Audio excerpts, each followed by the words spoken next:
Desde o início dos problemas nos Estados Unidos, Lula tem dado sucessivas declarações otimistas, como a que fez no sábado passado no ABC Paulista.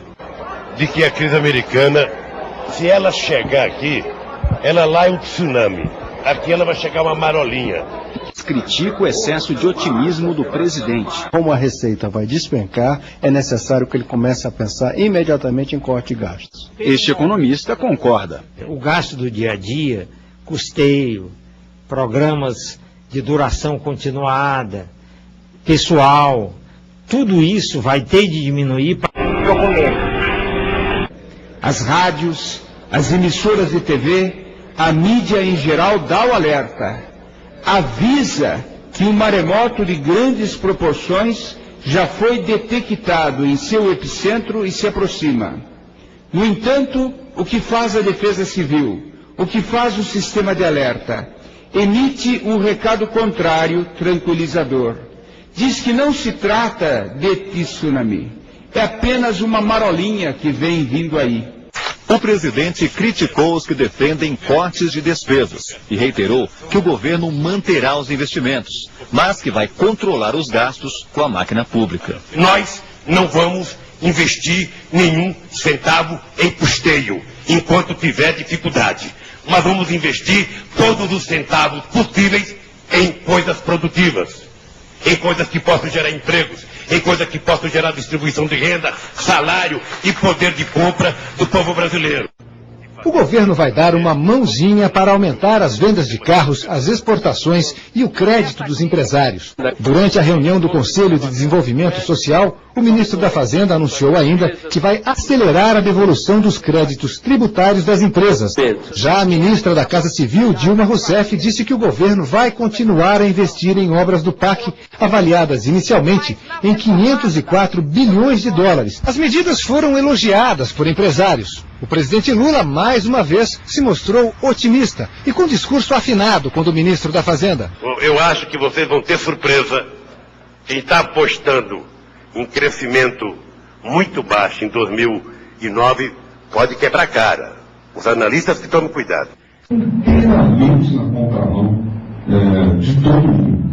Todo mundo desesperadamente adotando aquelas medidas que a gente sabe são as únicas possíveis. Mas nós não fizemos isso. É pouco provável que na eleição do ano que vem nós tenhamos uma situação de bonança. Nós vamos estar numa situação complicada, provavelmente. Não é o que eu desejo, não é o que ninguém aqui deseja. Aliás, se tem uma característica do PSDB, eu posso falar isso sem nada de gabolice, é não jogar no quanto pior melhor. Nós não sabemos jogar no quanto pior melhor. Felizmente, o povo sabe como mandar o seu recado.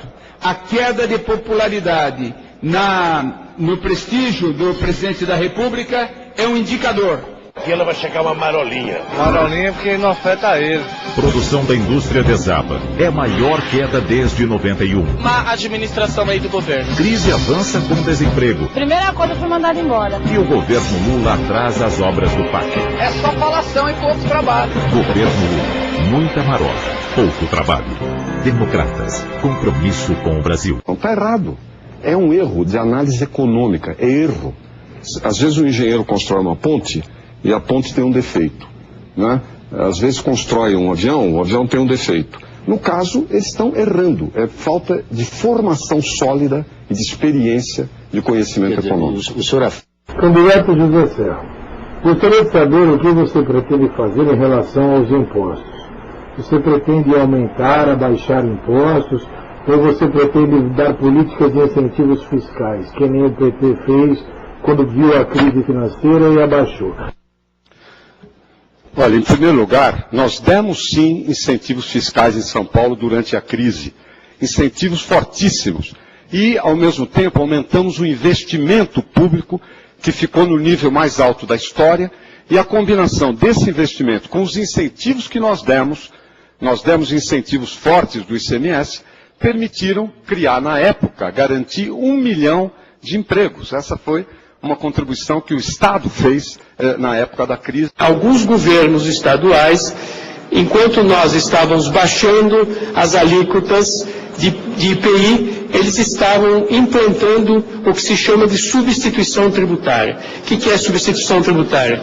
Significa você pegar o tributo que está ao longo da cadeia produtiva e puxá-lo para o início da cadeia produtiva. Ou seja, no início do processo, você antecipou o imposto a ser pago. Você tirou capital de giro das empresas. Os empresários, tendo que pagar esses impostos antecipadamente, eles não repassaram para os preços a totalidade disso aqui. Isso foi feito em São Paulo e em outros estados, e eu vou conversar com os governadores, não é? Porque, de certa forma, eles se aproveitaram. Veja, a tributária é um mecanismo legítimo, tecnicamente correto, porque ele combate a sonegação. É um expediente correto, porém, feito no momento errado.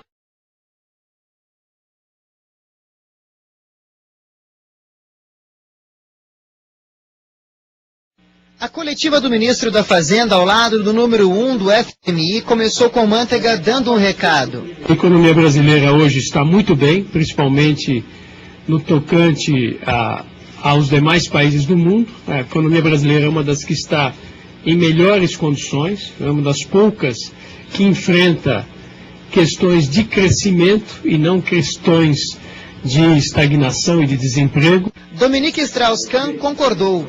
Disse que o país enfrentou a crise econômica com corte de gastos e impostos, mas também com um programa de crescimento.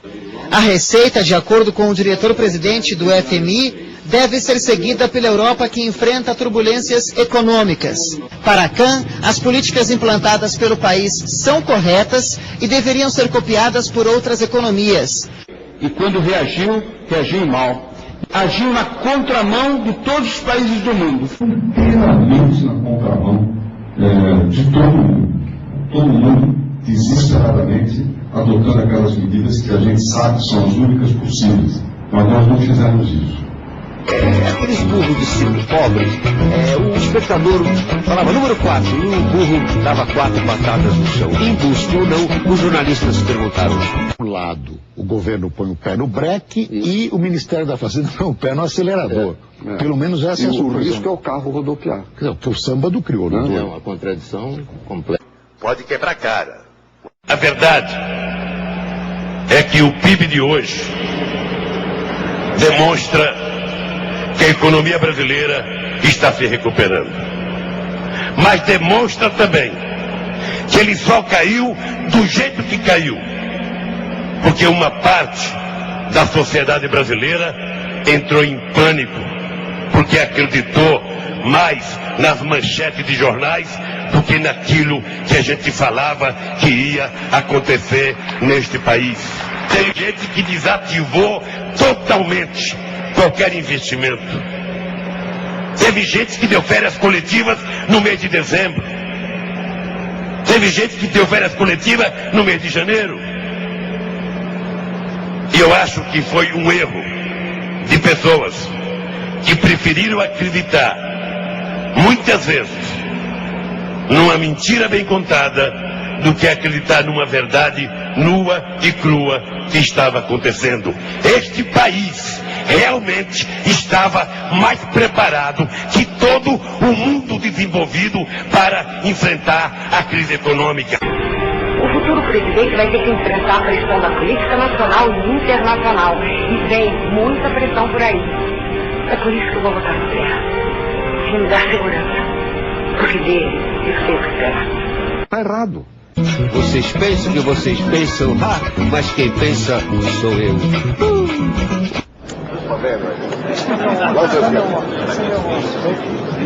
Canalhas!